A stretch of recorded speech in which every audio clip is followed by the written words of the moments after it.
Et donc j'avais envie de parler des émotions, et notamment des émotions, du refoulement des émotions, ce qui provoque les problèmes, parce que, comme on le sait, les émotions ne sont pas le problème, elles n'ont jamais été un problème en fait. On vit une tristesse, c'est bon, on vit une colère, c'est bon, et donc ça ne se stocke pas dans le corps, ça ne se stocke pas dans l'organisme, parce que qui dit émotion refoulée sur le long terme dit problème dans l'organisme, donc problème organique, donc maladie. Maladie, tension, ça peut être tension musculaire, problème de dos, bon, ça c'est assez fréquent, problème au niveau digestif, estomac, enfin voilà, évidemment, il y a les Chinois qui parlent du foie comme de l'organe de la colère. Moi ce que je vois, c'est que la colère, elle se stocke un peu partout, mais effectivement le foie il est touché. Et puis voilà, bon, tous les symptômes qu'on va trouver dans le physique quand ça fait longtemps qu'on refoule. Alors il y a du vent, j'espère que ça va aller. Une colère qui n'est pas exprimée, qui n'est pas vécue, peu importe l'émotion qui n'est pas vécue, qui est refoulée. Tout comme l'expression aussi, exprimer une peur aussi, exprimer ce qu'on a besoin d'exprimer. Tout ce qui est refoulé crée une souffrance dans le corps. Alors au départ, si on s'est structuré pour ne pas ressentir, on va pas ressentir la souffrance énergétique, mais ça dans l'énergie, c'est là et ça va venir se stocker. Quand on refoule ses émotions, en général, on n'a pas commencé hier. C'est une façon de fonctionner qui date. Donc c'est un système qu'on a mis en place depuis notre plus tendre enfance, en tout cas depuis la petite enfance et l'enfance. Et donc c'est très ancien, c'est un réflexe même qu'on peut avoir. Et donc ce qui va générer d'ailleurs toute une peur de soi, la peur de sa propre colère, la peur de montrer sa tristesse, la peur d'oser exprimer les choses, etc. Donc c'est traiter entre guillemets le refoulement et amener la personne à ne plus refouler. En fait, il y a déjà tout le refoulement à traiter. Et déjà en allant laisser s'exprimer ce qui était refoulé, de toute façon, on invite le moi présent, j'allais dire, à continuer le travail. C'est-à-dire que le refoulement, il est passé. C'est des choses passées qu'on a refoulées dans le passé. Donc, il peut y avoir des colères contre nos parents, des colères contre des colères, des trucs qu'on a vécu. Ça, on le voit dans l'énergie, dans la mémoire. Des colères je sais pas, à l'école maternelle, contre la maîtresse, etc. Et contre soi-même, évidemment. Il y a beaucoup d'émotions vécues contre soi quand on est petit, selon l'éducation qu'on va avoir, mais malheureusement, force est de constater qu'on s'auto-punit, qu'on s'auto-détruit même. Mais voilà, on se structure comme on peut et on peut en arriver à s'auto-faire du mal. Donc, il y a déjà tout ça à vider, tout ce stock à vider. Et c'est d'ailleurs pour ça qu'on va vivre des choses au quotidien, dans notre présent en fait, qu'on va vivre des choses qui vont nous foutre en colère, qui vont nous foutre... Alors bon, ça s'appelle la vie, ça c'est normal, mais il y a des moments dans notre vie où il y a un surplus. En ce moment, je rencontre que des gens qui me foutent en colère. C'est peut-être parce qu'il y a besoin d'une goutte d'eau qui fasse déborder le vase. Sinon ton vase, tu vas auto-exploser quoi. Donc voilà, la vie est bien faite et nous, ça j'en parle dans une vidéo il y a un peu plus d'un an, peut-être j'avais fait une vidéo là-dessus je crois. Donc voilà, la vie va nous mettre face à des situations qui vont nous permettre d'extraire de nos corps, de notre système émotionnel, de nos fonctions vitales, tout ce qui a été stocké comme énergie, tout ce qui est stagnant, tout ce qui crée des stases en fait, pour qu'on puisse les libérer.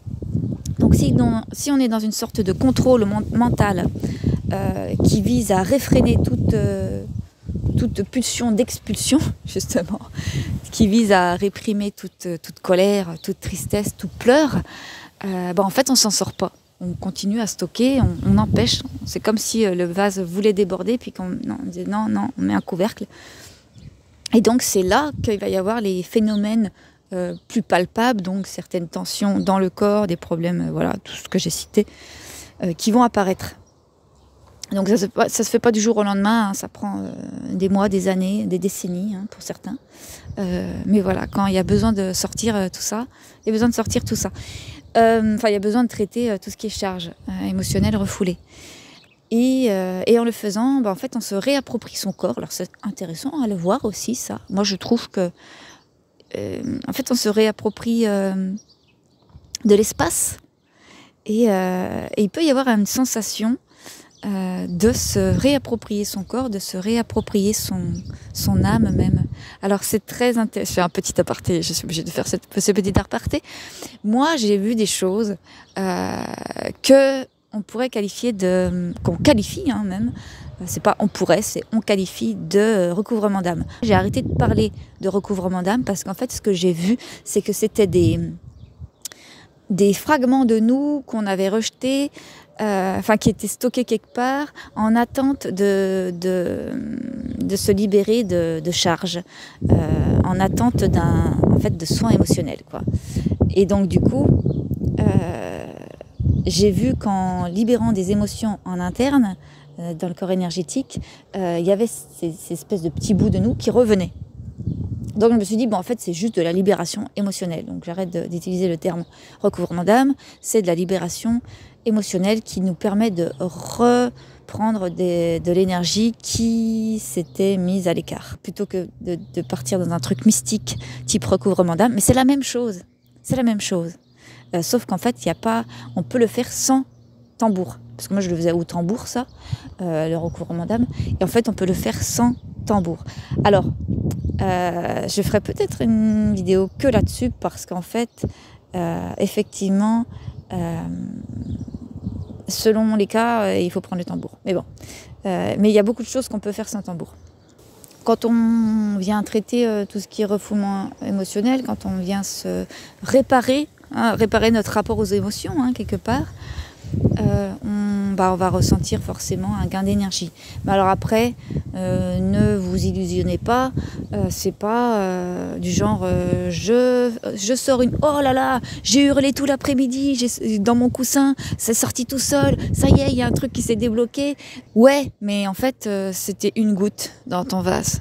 Et on va voir que justement, quand on a refoulé depuis des décennies, et c'est ça en fait, c'est goutte après goutte qu'on se libère et c'est goutte après goutte qu'on retrouve de l'énergie, c'est goutte après goutte qu'on vient réinformer notre corps quelque part, c'est pas le bon terme, mais qu'on vient se réapproprier notre corps et nos énergies et qu'en fait la vitalité revient parce que pardon,